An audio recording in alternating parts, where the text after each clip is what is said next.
জমে উঠেছে রাজশাহী বিশ্ববিদ্যালয় কেন্দ্রীয় ছাত্র সংসদ, সিনেট প্রতিনিধি ও হল সংসদ নির্বাচন। প্রার্থী ও শিক্ষার্থীদের আনাগোনায় ক্যাম্পাসে তৈরি হয়েছে উৎসব মুখর পরিবেশ। এ বিষয়ে বিস্তারিত জানতে চেষ্টা করব আমরা। জানাতে সরাসরি যুক্ত হচ্ছেন সহকর্মী কাজী শাহেদ। আমরা যুক্ত হচ্ছি তার সাথে। শাহেদ, আপনি তো এই মুহূর্তে রাজশাহী বিশ্ববিদ্যালয়ে রয়েছেন এবং রাকসুকে ঘিরে প্রচারণা কেমন দেখছেন? সুষ্ঠু নির্বাচনের প্রশাসনের পক্ষ থেকে কি ধরনের ব্যবস্থা নেওয়া হয়েছে এবং এই রাকসু নির্বাচনকে ঘিরে ছাত্রছাত্রীরা আসলে কি বলছেন আমাদের জানাবেন।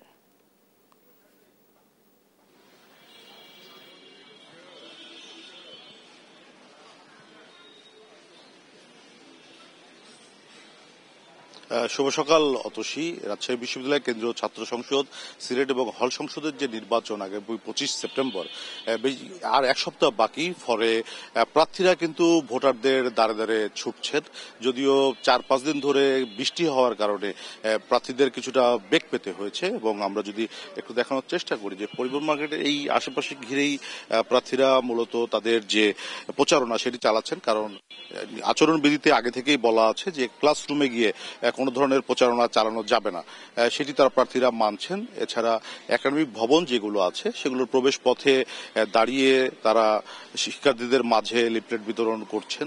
এবার যেহেতু নতুন ভোটার যারা হয়েছেন, প্রথম বর্ষের শিক্ষার্থীরা, তাদের সাথে অনেক প্রার্থীরই পরিচয় নেই। ফলে তাদেরকেও রিচ করতে এক ধরনের বেগ পেতে হচ্ছে প্রার্থীদের। এবং স্বতন্ত্র প্রার্থীরা, বিশেষ করে যারা কোনো প্যানেলের বাইরে লড়াই করছেন এবারের রাকসু নির্বাচনে, তারা কিছুটা সংকটে পড়েছেন পুলিং এজেন্ট এবং এই নিয়োগ দেওয়া নিয়ে। কারণ খুব স্বল্প সময়েই পুলিং এজেন্ট দিতে প্রার্থীদেরকে নোটিশ দেওয়া হয়েছে। এত শর্ট। আমরা একটু কথা বলতে চাই একজন প্রার্থীর সঙ্গে। আপনার কাছ থেকে একটু জানতে চাই যে প্রশাসন যে পদক্ষেপটি নিয়েছে পুলিং এজেন্ট দেওয়ার ক্ষেত্রে আপনাদের কোনো সমস্যা হয়েছে কি? সমস্যা বলতে একটা শর্ট নোটিশের মধ্যে, একটা স্বল্প সময়ের মধ্যে পুলিং এজেন্টে বিশ্বস্ত কাউকে খুঁজে বের করা এবং তাকে রাজি করানো, এটা তো অবশ্যই একটা কঠিন ব্যাপার ছিল আমাদের জন্য। সো সময়টা যদি বর্ধিত করা হতো তাহলে আমাদের জন্য বেশ ভালো হতো এবং একটা মানসিক চাপের ব্যাপার ছিল গতকালকে। আরেকটু বিষয় জানতে চাই, সেটি হলো যে আমাদের রাজশাহী বিশ্ববিদ্যালয়ে তো প্রায় 70% শিক্ষার্থীরা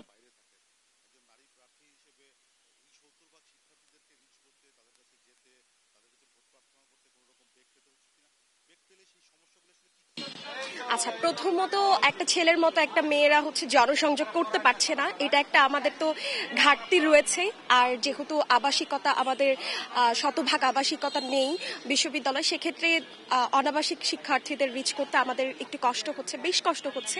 আর আরেকটা যেটা আমরা আশঙ্কা করছি, আমরা সকল প্রার্থী, সেটি 25 তারিখের এই ডেটটা নিয়ে, রাকসু নির্বাচনকে কেন্দ্র করে অনেকেই দেখা যাচ্ছে অনেকের সেমিস্টার শেষ, অনেকে বাড়িতে চলে যাচ্ছে এবং তার পরবর্তীতে পুজোর ছুটি রয়েছে।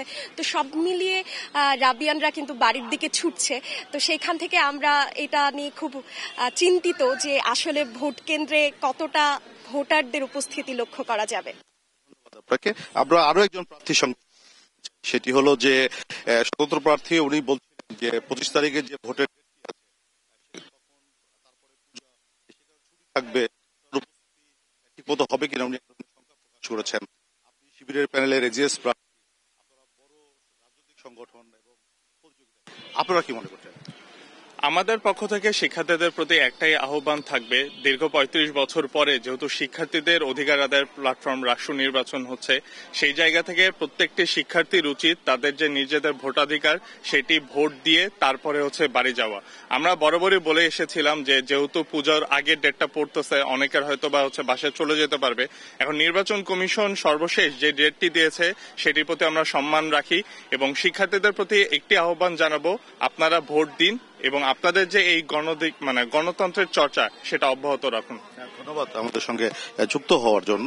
আমরা কথা বলছিলাম শিবিরের যিনি এজিএস প্রার্থী, তার সঙ্গেও সবাই যেটি বলছিলেন যে ডেটটি হয়েছে সেটি নিয়ে এক ধরনের শঙ্কা আছে ভোটার উপস্থিতি নিয়ে।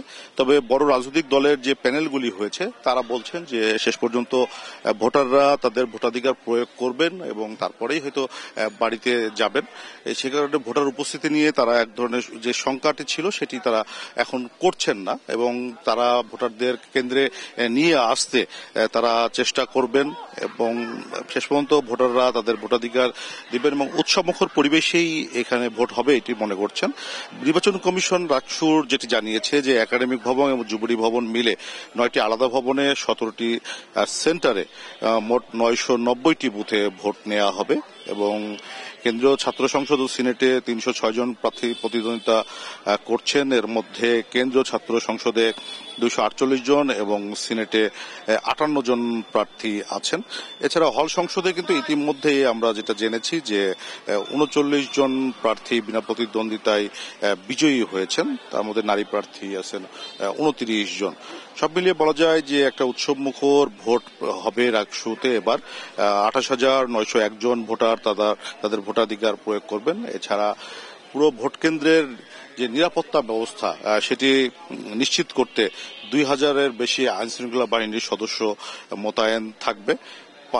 তবে গতকালকে আমরা দেখেছি যে একটা উৎসবমুখর পরিবেশে নির্বাচনী প্রচারণা চলছে। তবে গতকাল ছাত্র দল এবং ছাত্র শিবির 6 দফা এবং 9 দফা নিয়ে তারা নির্বাচন কমিশনের সঙ্গে দেখা করেছেন এবং তারা তাদের দাবিগুলি জানিয়েছেন।